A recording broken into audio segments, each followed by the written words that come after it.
पहले तो मैं इस बात का जिक्र करना चाहूँगा कि ऑल इंडिया बोर्ड की तरफ से आज जो दिल्ली में प्रेस कॉन्फ्रेंस हुई और जिसमें all India Muslim personal law board के तमाम जिम्मेदारों ने, ऑफिस बेयरर्स ने वहाँ पर जो बात रखी, मैं उससे मुत्तफिक हूँ, मैं उससे एग्री करता हूँ।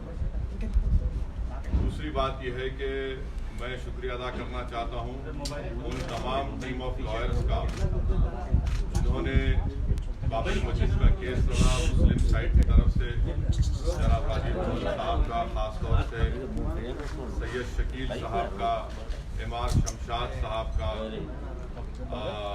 फुजैल अयूबी साहब का, हमारे नाफदे साहब का, मीनाक्षी मैडम का और तमाम जिन का नाम मैं नहीं लिया उन तमाम का मैं शुक्रिया अदा करना चाहता हूँ कि उन्होंने बहुत ही सिंसियरली मेहनत की और मुस्लिम साइड के केस को सुप्रीम कोर्ट के सामने रखा।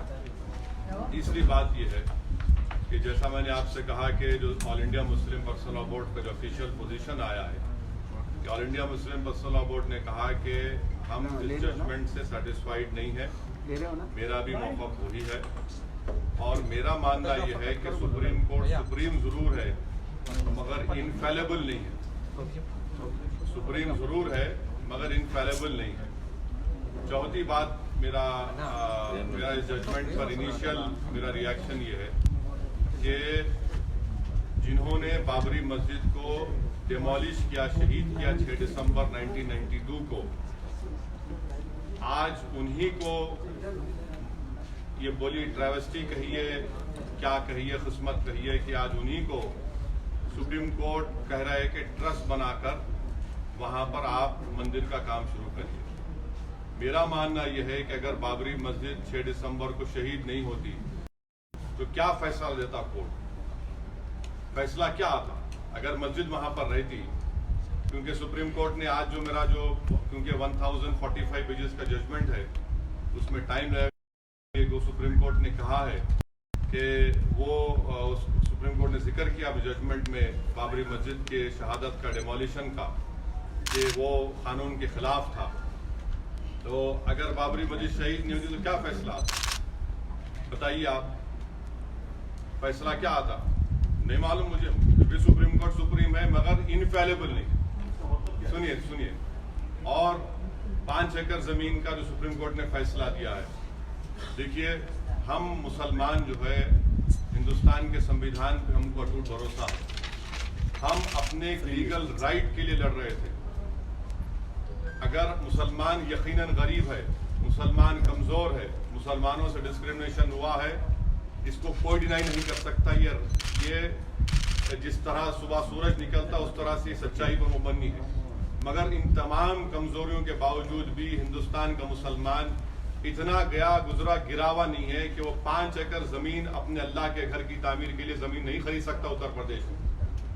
हम अपने लीगल हक के लिए लड़ रहे थे। हमको किसी से खैरात की जरूरत नहीं है 5 एकड़ जमीन की।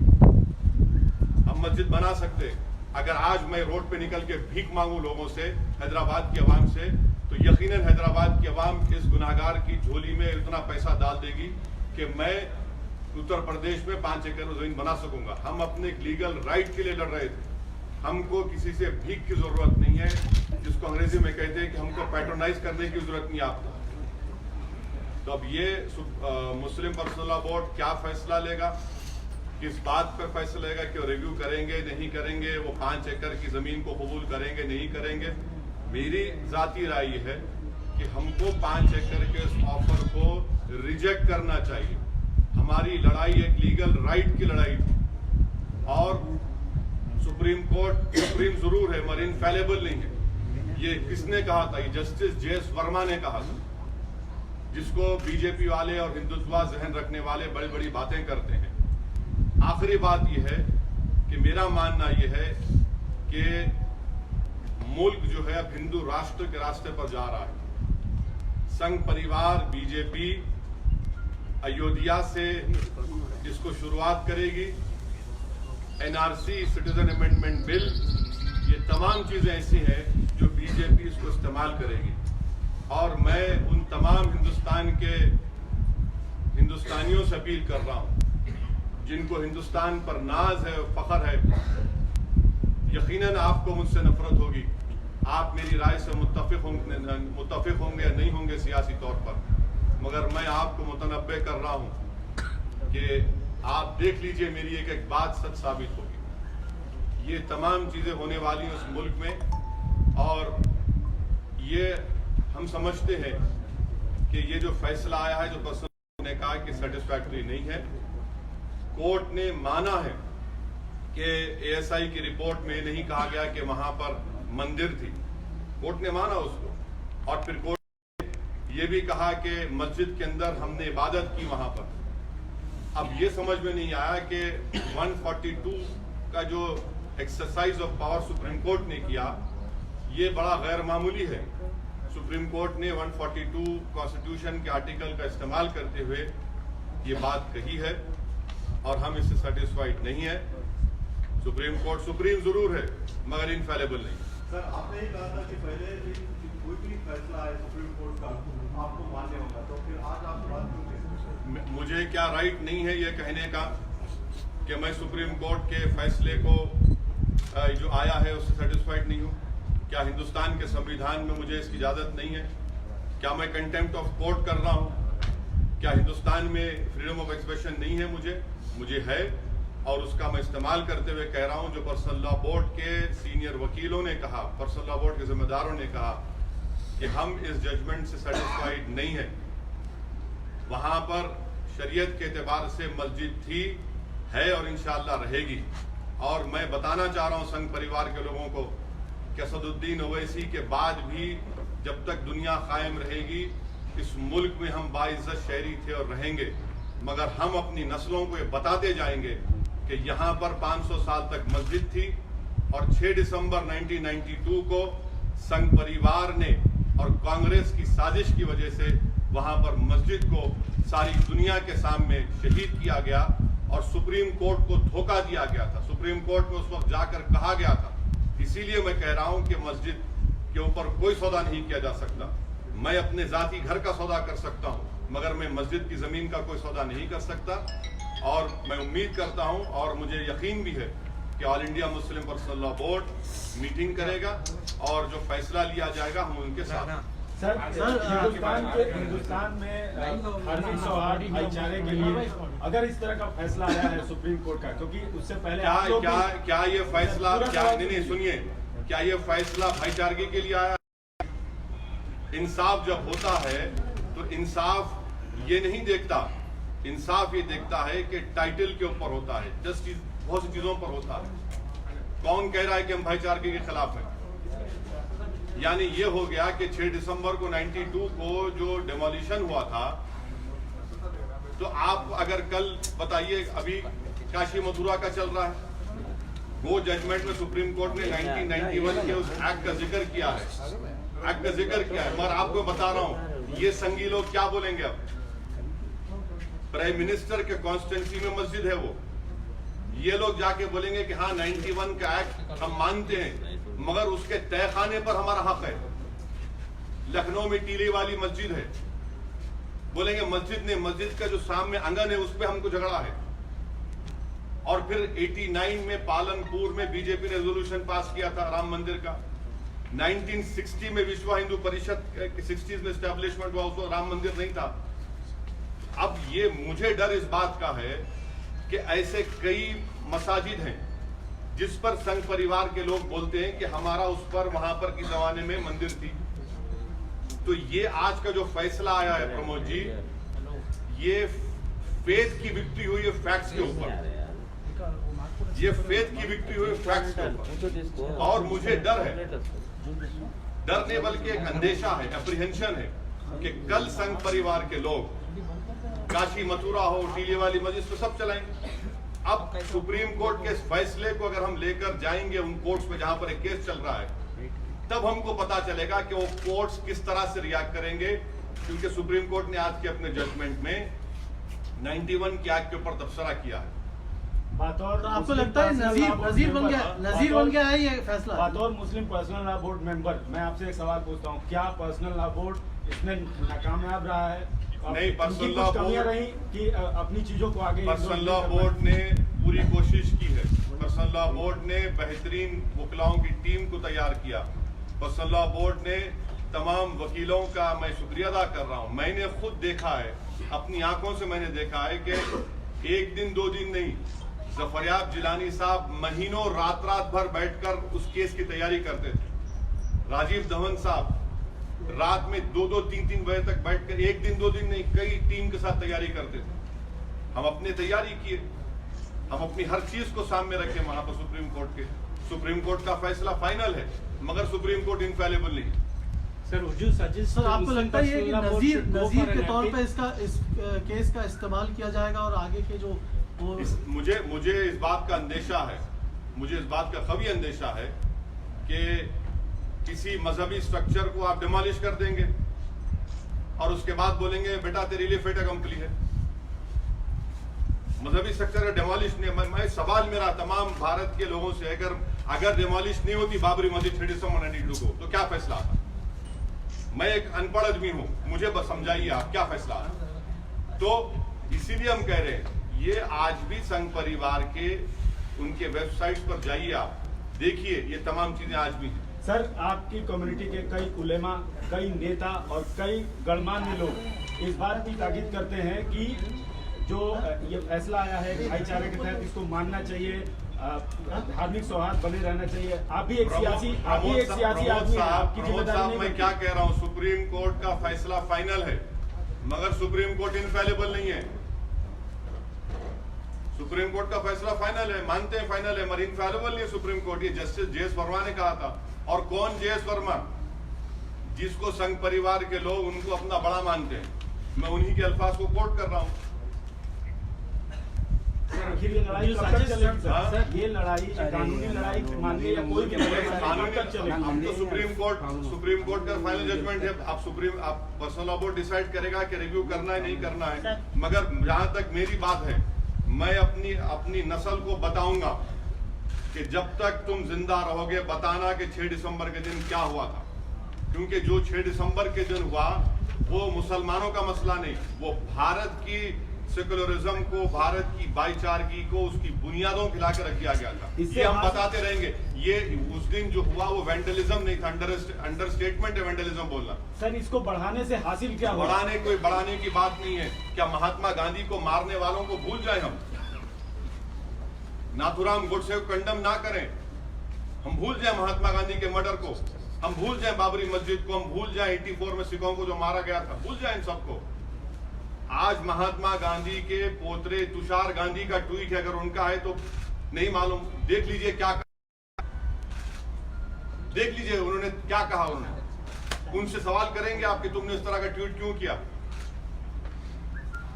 यकीनन हमको तकलीफ है, इससे कोई मैं छुपा नहीं रहा हूं, और मैं मक्कारी की बात नहीं करूंगा। मैं खुल के कह रहा हूं कि हमको तकलीफ है, हम मुतमईन नहीं है। सर आप All India Muslim personal law board के सदस्य हैं, आप मेंबर हैं। Muslim personal law board should go for a review. Sir, the All India Muslim Personal Law Board, in today's press conference, the office bearers have said that the Personal Law Board will decide what to do about filing a review petition, about to take a decision on this 5 acres offer. That the Personal Law Board would decide. I cannot sit here and speak for Personal Law Board. I am speaking here in capacity as a member of parliament and on behalf of my party MIM. क्या आप समझते हैं कि दीगर दस्तूरी इदारों की तरह अदलिया भी अपना विभाग? नहीं, मैं ये बात नहीं कह रहा हूँ। मैं ये कह रहा हूँ कि सुप्रीम कोर्ट सुप्रीम जरूर है मगर इनफेलेबल नहीं।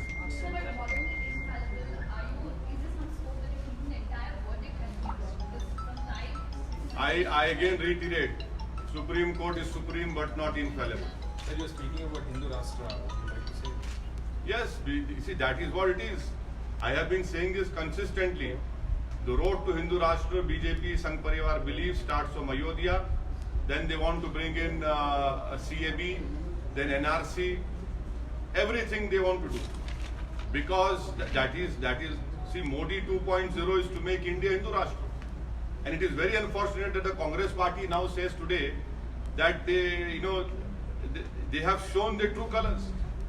But for Congress party's hypocrisy and their deceitness, the idols would not have been placed in 1949.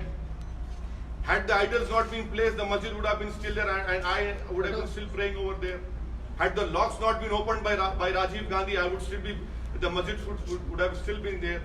Had Narasimha Rao, the Congress government, discharged its constitutional responsibility, the masjid would not have been demolished. This is my concern. This is how politically we have been deceived by all the political parties in the name of whatever you call it. So this is the classic example of vote bank politics. And today's Congress party's reaction is there for everyone to see. Sir, are you suggesting court has been misguided or? I am not saying anything. I am saying Supreme Court is supreme, but not infallible. Do you think it's a political influence for the kind of verdict that they see? I am not saying that. Neither do I accept that. I am saying Supreme Court is supreme, but not infallible. And as the Masala Board has rightly said, we are not satisfied with this judgment. And my grievance, my question is, had the masjid not been demolished on December 1992, what would have happened today? Had the idols not been placed in 1949, what would have been the judgment? At each and every step, there is a pattern of injustice. Though Supreme Court is supreme, it is not infallible. Sir आप दो बातें बोल रहे हैं. आप बोल रहे हैं कि ये जो एक मिनट ये आपके साथी पूछ रहे हैं. आपके बयान से काफी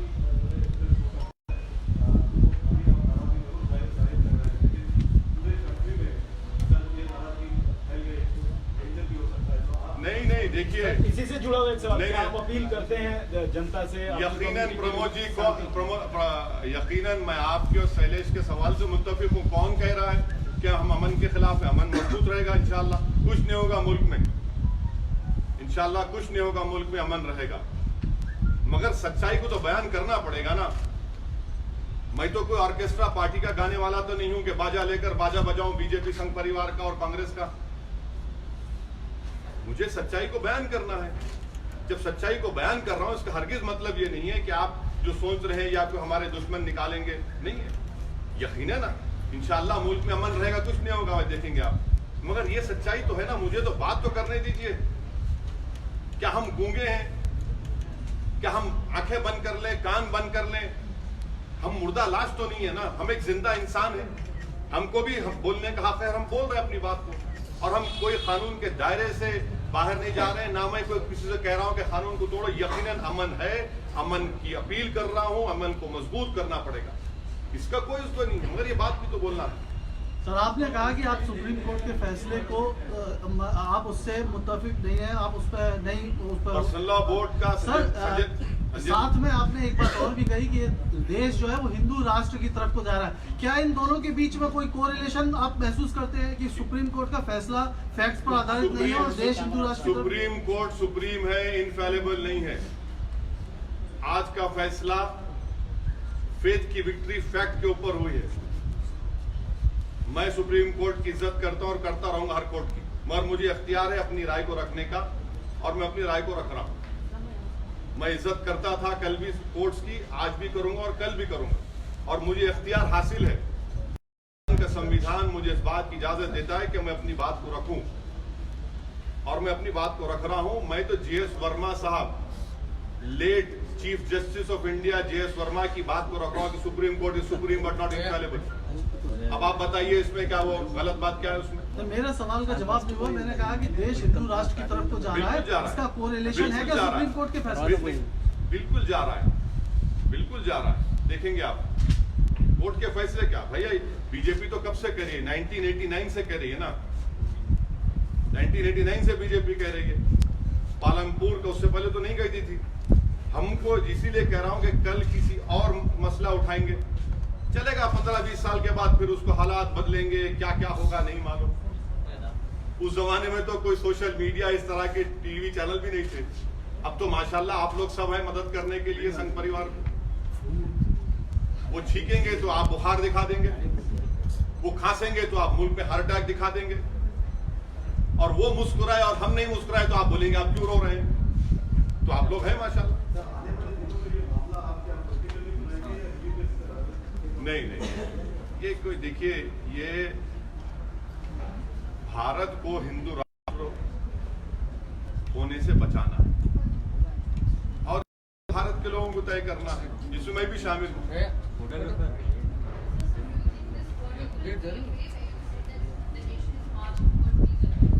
This is my opinion. You can disagree with it. Blame कैसा कर रहे हैं सर सुप्रीम कोर्ट की जजमेंट? मैं आप शुरू कर दिए बात, अब आप मुंह में अल्फाज मत डाल। मैं सुप्रीम कोर्ट को ब्लेम नहीं कर रहा हूँ, मैं सुप्रीम कोर्ट को सुप्रीम बोल रहा हूँ। मैं सुप्रीम कोर्ट के इनफेलेबल नहीं है बोल रहा हूँ। जस्टिस पढ़ा करो बाबा। जस्टिस JS वर्मा जो है ये कहा था, मैं एक ट्वीट में किताब का टाइटल है, पढ़ो आप लोग नहीं पढ़ते। आपका प्रॉब्लम क्या है कि आप जो है हजरत मोदी का एजेंडा लाकर सामने रखते हैं। मैं जो कुछ बोल रहा हूँ आपके पेट में दर्द हो रहा, मैं पेट में दर्द नहीं बल्कि आपके दिल में दर्द होने के लिए बोल रहा हूँ। आपके दिल में दर्द होना, आप सोचना, आपके दिल में दिमाग में जो जाले भर दिए गए हैं संघ परिवार के, उससे आपको साफ करना, डिटॉक्सिफाई करना, ताकि आपको दिखे ये पोल्यूशन जो हो रहा है ना, उसे आप निकालिए और देखिए सच्चाई को। सर आप कह रहे हैं कि हिंदू राष्ट्र से इस मुल्क को खतरा है, क्या कांग्रेस के साथ मिलके क्यों मिलूंगा कांग्रेस के प्लान को साथ? रोकेंगे? कांग्रेस, अरे आज तो कांग्रेस बीजेपी से मिली हुई है ना, उनका रिएक्शन देखिए, उनके स्पोक्स पर्सन का जो रिएक्शन है, देखिए। कांग्रेस वालों को डूब मरना चाहिए। क्या कहा था नरसिम्हा राव ने उनकी सरकार ने, क्या मस्जिद बनाएंगे, व्हाइट पेपर निकाला था, नहीं निकाला था? ये कांग्रेस छोड़ दीजिए, ये टाइटाई है, ये लोग कंफ्यूजन के शिकार हैं। सर आपने बोला था देश हिंदू राष्ट्र की तरफ जा रहा है, आप बोल रहे हैं कि सुप्रीम कोर्ट जो है, सुप्रीम कोर्ट सुप्रीम है, हाँ, जी तो but is not, supreme court is supreme but infallible. Justice JS Verma मिले और सुप्रीम कोर्ट के वो किताब भी छपी थी, वो कहाँ है किताब, मैं आपको बताता हूँ। देखो आप देख लिया, आप लोग देखे, ट्वीट देखे मेरा, ट्वीट तो देख लिया। देखो आप देखो, मैडम को दिखाना चाह रहा हूँ। मैं चाहता तो खाली कोर्ट डाल सकता था, मेरा नहीं, क्योंकि आप लोग जो है नहीं आप लोग मेरे पे AK-47 से फायरिंग करेंगे, इसलिए मैं किताब का फ्रंट पेज छाप। आप जो अभी की जनता है, जो यूथ है, जो मुस्लिम हिंदू, आप चाहे जिसको भी ले लीजिए, आप उनको क्या बोलना चाहिएगा कि आपको क्या लगता है सुप्रीम कोर्ट के फैसले का असर क्या होगा उन पर, और आप क्या उनको सलाह देना चाहते हैं? मैं यही बोलूंगा सुप्रीम कोर्ट सुप्रीम है। सर उसके अलावा आप क्या बोल रहे हैं? उसके अलावा बोलने की जरूरत ही नहीं है मैडम। देखिए ऑक्सफोर्ड इंडिया पेपर बैग के essays in honour supreme court of India, justice JS Verma ने कहा, मैं भी वही कह रहा हूँ, supreme court is supreme, final है, but it is not infallible, ये कह रहा हूँ। सर आपने कहा कि ये देश हिंदू राष्ट्र की तरफ, तो इसको रोकने के लिए आपके पास कोई रोड मैप है, आपके कोई अलायंस है आपके, क्योंकि आप एक तरफ तो कांग्रेस को नकारा साबित कर रहे हैं। प्रमोद जी, इंसाफ और सच्चाई और भारत को बचाने के लिए एक आदमी काफी है। हम अपनी बात को करेंगे, मैं कामयाब हूं ना हूं अलग बात है। शायद मरने के बाद मेरी खबर पर आकर कोई बोलेगा कि हाँ ये एक दीवाना था जो ये बात कहता था, ठीक है, कोई बात नहीं। मगर अगर दीवानगी की जरूरत है इस देश को बचाने के लिए, दीवानगी का इजहार करना पड़ेगा, और वो जमहूरियत और कानून के दायरे में रहेगा। सर जिनको आप राइट विंग या हिंदुत्व के लीडर्स कहते हैं, वो सब कल शाम से या कल दिन से ही ट्वीट कर रहे थे कि शांति का माहौल बना रहे, जो भी फैसला हो हम उसका सम्मान करें। Do you read too much into that? What? Of BJP leaders, including the I Prime don't Minister. give two hoots about them. I cannot speak for them. I feel you're demeaning me by asking about what they say and what they do. हाँ, बाबा रामदेव को बोलिए कि आपके TV चैनलों पर add क्यों आना कम हो गया उनके, आपकी नौकरियां चले जा रही हैं। बाबा से पूछिए कि बाबा के चैनल में ऐड क्यों कम कर दिए, इतना पैसा तुम कमा रहे हो तो ऐड क्यों कम कर दिए। ऐड देना शुरू करो ताकि आप लोगों की नौकरियां बच जाएंगी। ऐड तो बोले, ऐड ही नहीं बन रहा है उनका। हाँ, बाबा रामदेव को छोड़िए ना, मेरे को मैं जस्टिस JS वर्मा की एक कोट कर रहा हूँ। बाबा रामदेव पढ़ना चाहिए सुप्रीम कोर्ट को, वो पॉलिटिक्स में आ जाए। अपनी कंपनी डूब रही है, उनको इकोनॉमिक लॉस हो रहा है, टीवी चैनलों पे आपके ऐड आता ही नहीं है, सिवाय तुम्हारे चैनल पे आता है और किस पे भी नहीं आता।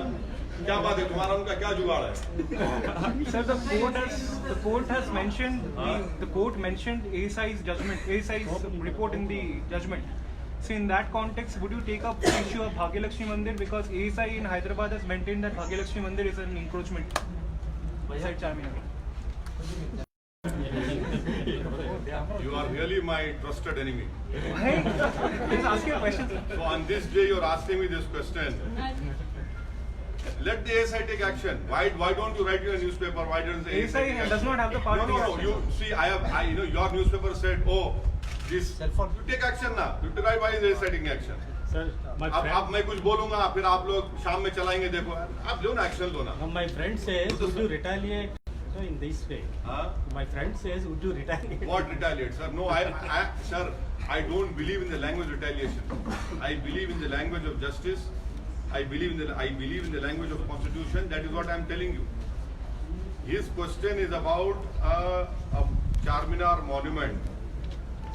Now, why you have a valid question, but you must ask ASI. Now, I am not ASI. You must ask BJP who's in power. What are you doing? But you are the MP of the constituency. Now, see, what will ASI take action, or they will act as a handmaiden of Hindutva? So you are saying that this verdict.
पार्टियों के ताल्लुक से अगर इतनी भी मोहब्बत है तो निकाल दीजिए अब आप एक सियासी ताकत कुव्वत बनिए।